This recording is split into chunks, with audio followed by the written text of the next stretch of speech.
Janette here, I'm a Zenfolio Pro, and today we're going to go over allowing visitors and inviting clients to your galleries.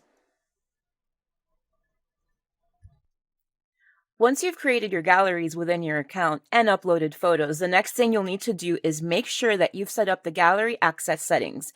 This way you can allow visitors and invite clients and other guests to view the gallery.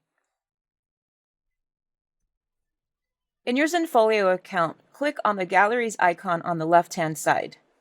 Then select the gallery, click on the Settings button, and then choose Access.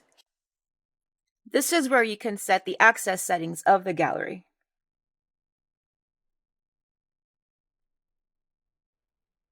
Now let's go over inviting clients, guests, and other visitors to your galleries. In your account, click on the Galleries icon on the left-hand side.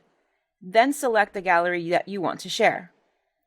Next, you click on the Share button and select either email or to copy the direct link. Now, if you want to edit the direct link, then you can edit the direct link before you copy it. However, your choices to share the gallery are right here. If you have any questions, feel free to reach out to us via chat or at support@zenfolio.com.